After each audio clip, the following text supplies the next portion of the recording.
आज के case studies के इस लेक्चर में बात होगी।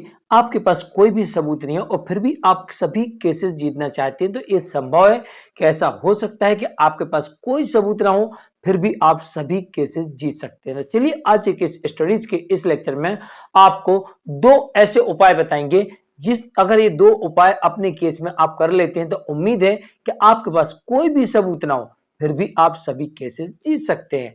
वैसे भी आमतौर पर हर किसी का यही सपना होता है कि मैं केस जीत जाऊं, जो मेरा विरोधी है वो हार जाए। लेकिन दुविधा यही होती है कि मेरे पास में सबूत नहीं है तो फिर मैं कैसे जीतूं। तो चलिए आज आपको मैं वो उपाय बता देता हूं जहां पर आपके पास कोई भी सबूत नहीं है फिर भी आप केस जीत सकते हैं। जय जिनेन्द्र, मैं मुकेश जैन। अगर आप मुझसे बात करना चाहते हैं तो आप सीधे अपॉइंटमेंट लेकर फोन पर बात कर सकते हैं।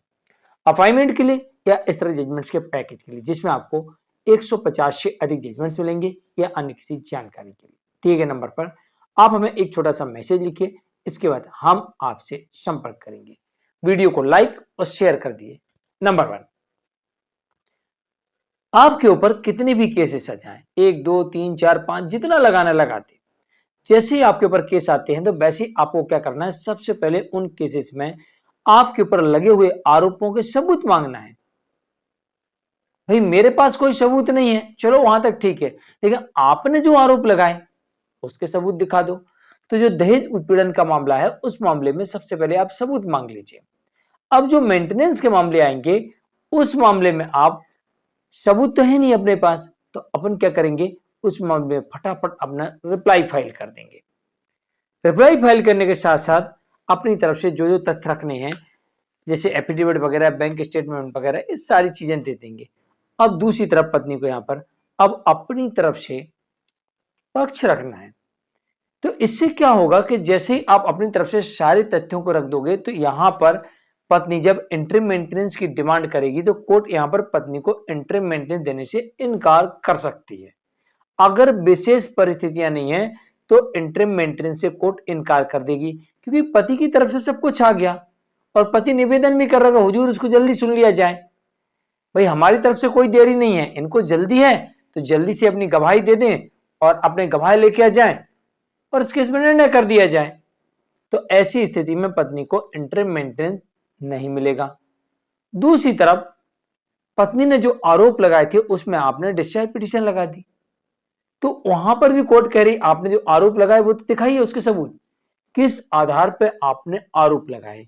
अब पत्नी ने अगर झूठे एलिगेशन लगाए होंगे तो पत्नी यहां पर फंस जाएगी।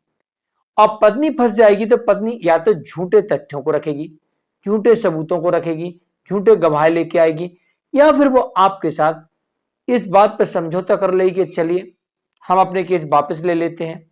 अब साथ रहना कि साथ छोड़ना कि डिवोर्स देना कि नहीं देना, आप दोनों की जिस पर सहमति बन जाए तो हो सकता है कि आपको एक पैसा भी ना देना पड़े और सारे केसेस पत्नी वापस ले ले और यहां पर आपसी सहमति से मामला सुलझ जाए।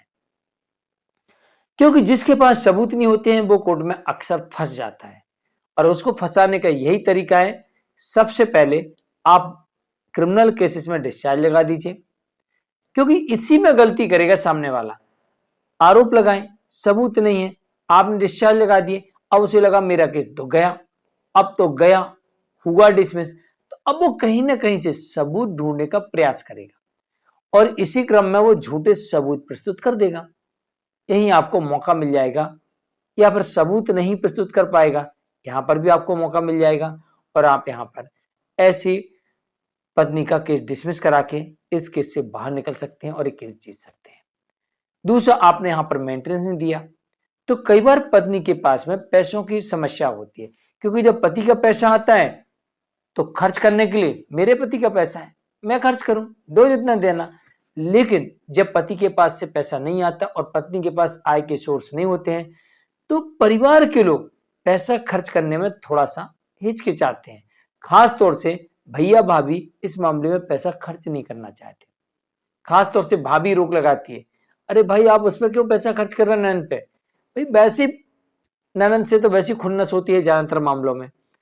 तो यहाँ पर ननद के साथ भाभी थोड़ा सा वही व्यवहार करती है जैसे ये वहां पर व्यवहार अपनी ननद के साथ कर रही थी, वैसी ये वाली भाभी भी इस ननद के साथ वही व्यवहार शुरू कर देती है और ये भी चाहती कि इस घर का पैसा खर्च ना हो।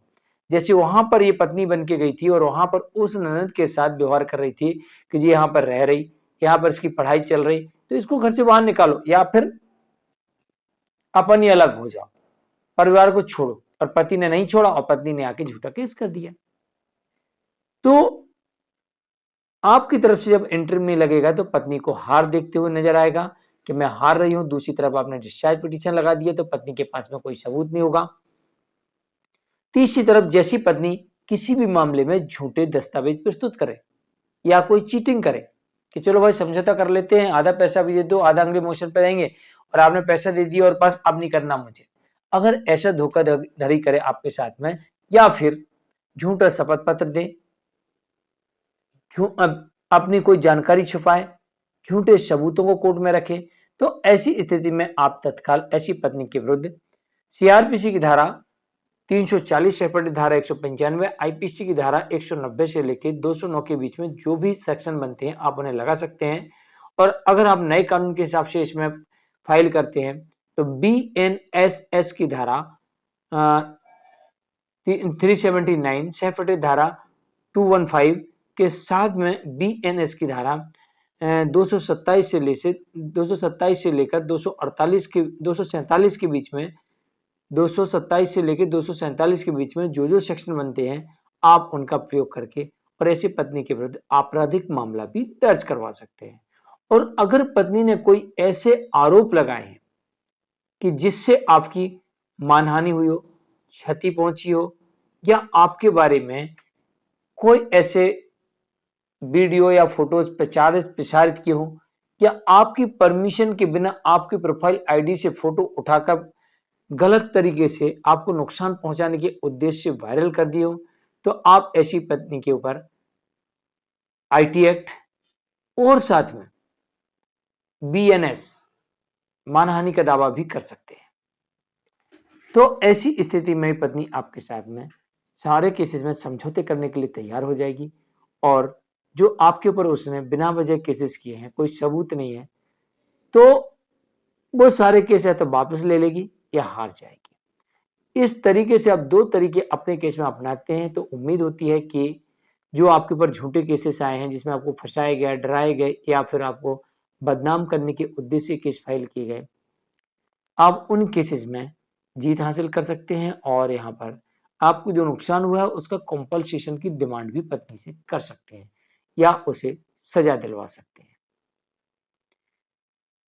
लेकिन इस बात का आपको ध्यान रखना होगा, मामला आपके विरुद्ध झूठा हो या फिर झूठे सबूत और तथ्य रखे हो और आपने तत्परता से अपने केस में ध्यान रखा हो और केस को झूठा साबित करने के लिए पूरा प्रयास किया हो, तभी जाके ऐसा हो सकता है। मैं मुकेश जैन, आज के लिए इतना ही। नमस्कार।